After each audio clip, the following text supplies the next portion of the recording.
J'étais certain que la boîte en bois, vieillie et sans expéditeur, n'était qu'une simple erreur de la poste. Mais l'odeur de terre mouillée et quelque chose d'autre, quelque chose de métallique, m'a fait hésiter avant de l'ouvrir. Quand j'ai vu ce qu'il y avait à l'intérieur, j'ai su que ce n'était pas une erreur. C'était un message, et il m'était destiné. Cela m'est arrivé il y a 6 mois, et le souvenir de ce cadeau me hante encore. Ma vie est un océan de données, de codes et de routines prévisibles. En tant qu'analyste de données, mon monde est fait de tableurs organisés et d'algorithmes qui fonctionnent avec la précision d'une horloge suisse. Je vis seul dans un appartement que je considère comme mon refuge, un endroit où les serrures sont solides et l'intimité est garantie. La majeure partie de mon travail se fait à domicile, ce qui me donnait un sentiment de contrôle absolu sur mon environnement. La seule complication était l'ancienne et épuisante rivalité avec un collègue de travail, Marc. Il était l'archétype de l'envieux, pensant toujours qu'il méritait plus, colportant des ragots dans mon dos et sabotant subtilement des projets. Je me souviens clairement de l'époque où nous étions tous les deux en compétition pour une promotion. Il s'est senti lésé quand j'ai été choisi, ce qui a encore accru son ressentiment. L'entreprise a procédé à une vague de licenciements il y a 1 an, et il a fait partie des personnes renvoyées. Cela n'a servi qu'à aigrir davantage son esprit. Il n'y a jamais eu de confrontation physique ou de menace directe entre nous. C'était juste cette tension silencieuse, un poison distillé en chuchotements et en regards de travers. Je n'aurais jamais imaginé que cette amertume puisse se transformer en quelque chose d'aussi sinistre. Tout a commencé il y a environ 6 mois, un mardi. Un colis inhabituel est apparu devant ma porte. Une boîte en bois, lourde, à l'aspect rustique et vieilli. Ce qui a le plus attiré mon attention, c'est l'absence totale d'expéditeur. Juste mon nom et mon adresse écrits à la main, d'une écriture irrégulière, presque grossière, qui m'a donné un léger frisson. Je n'attendais rien. Le concierge de l'immeuble, d'ailleurs, n'avait enregistré la livraison d'aucun colis pour moi ce jour-là. La curiosité, mêlée à un instinct de prudence, m'a fait la laisser là pendant quelques heures. Le lendemain matin, elle était toujours là, un objet étrange et déplacé dans ma routine organisée. J'ai décidé de la rentrer. C'est là que l'odeur particulière s'est intensifiée. Un mélange puissant de terre mouillée, de moisie et une touche métallique qui me rappelait la rouille. J'ai ouvert la boîte avec précaution. À l'intérieur, protégé par une couche de paille sèche, il y avait un seul objet. C'était un engrenage en métal ancien, à l'apparence usée, comme s'il avait été retiré d'une très vieille montre à gousset. Mais le plus troublant, c'étaient les détails. De profondes rayures marquaient la surface du métal, et, à mon horreur absolue, un cheveu noir était coincé dans l'une des fentes de l'engrenage. À ce moment-là, l'indifférence a laissé place à un malaise croissant. J'ai commencé à me demander qui aurait pu envoyer ça, et pourquoi. L'écriture, la pièce, le cheveu, tout semblait avoir un but. Et je ne parvenais absolument pas à me défaire du sentiment que cet objet avait un lien direct avec moi. Quelque chose en moi criait que ce n'était pas une erreur aléatoire, c'était intentionnel. Cet engrenage, ce cheveu, cette odeur persistante, tout me tourmentait. Cette nuit-là, le sommeil n'est pas venu. Chaque grincement de l'immeuble, chaque bruit lointain dans la rue semblait amplifié, menaçant.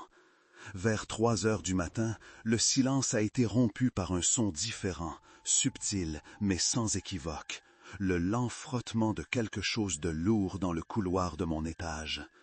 Mon cœur s'est emballé. Je vivais seul et l'immeuble était généralement silencieux à cette heure. J'ai attrapé mon téléphone, la main tremblant si fort que j'avais du mal à le tenir. L'écran a illuminé la chambre, révélant mon reflet pâle et effrayé. Le son s'est arrêté. Une éternité de silence s'est installée, seulement brisée par ma propre respiration haletante.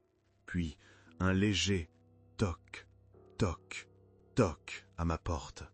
Ce n'était pas un coup normal, c'était délicat, presque hésitant, comme si la personne de l'autre côté ne voulait pas être remarquée. Mon esprit hurlait de ne pas répondre, de m'enfermer, d'appeler la police. Mais une force sombre, un mélange de peur et d'un étrange besoin de confronter l'inexplicable m'a fait me lever. Je me suis approché de la porte, le son de mon propre cœur martelant dans mes oreilles. J'ai regardé par le Judas. Il n'y avait rien, juste le couloir sombre et vide. Mais quelque chose était différent.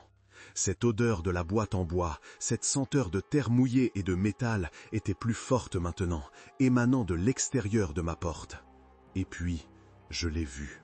Par terre, juste devant ma porte, se trouvait un autre engrenage, identique au premier. Mais celui-ci n'avait pas de cheveux. Il avait une petite chaîne en métal attachée à l'une de ses dents. Et, plus troublant encore, la chaîne semblait se balancer, légèrement, comme si quelqu'un venait tout juste de la lâcher. Mon estomac s'est noué. Ce n'était pas un cadeau, c'était une menace, un avertissement. Et la personne, ou quoi que ce fût, était là, juste là, de l'autre côté de la porte. La panique m'a envahi. Je ne pouvais plus penser, seulement agir. J'ai reculé de la porte, les yeux fixés sur le Judas, attendant de voir quelque chose, n'importe quoi. Le bruit de frottement est revenu, cette fois s'éloignant, disparaissant dans les escaliers. Je suis resté là, paralysé, pendant plus d'une heure à écouter, à attendre. La peur qu'il revienne, qu'il soit juste en train d'attendre, était insupportable.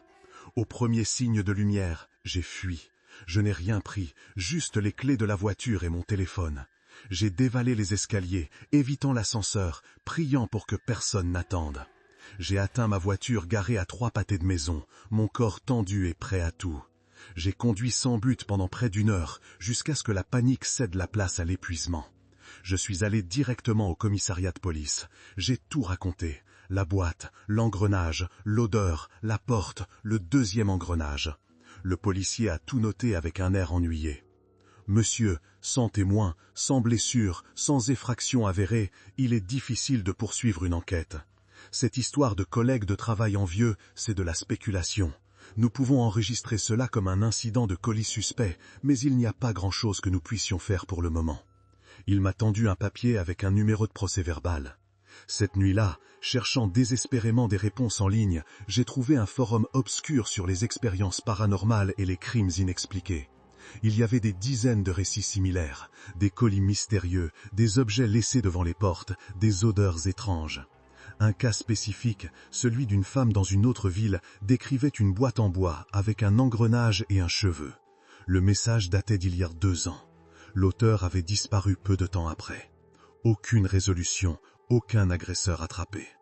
Je me suis senti plus seul et terrifié que jamais. Aujourd'hui, 6 mois plus tard, je verrouille encore les portes 3 fois avant de dormir. J'ai installé des détecteurs de mouvement et une caméra à l'entrée, même en sachant qu'ils ne les attraperaient pas. L'odeur de terre mouillée me donne la nausée, et n'importe quelle boîte en carton me plonge dans la panique. Le forum en ligne est toujours actif, mais les messages récents ne parlent plus d'engrenage. Ils parlent de disparition. Des gens qui ont reçu quelque chose d'étrange, qui ont signalé un objet laissé à leur porte, et puis ont disparu.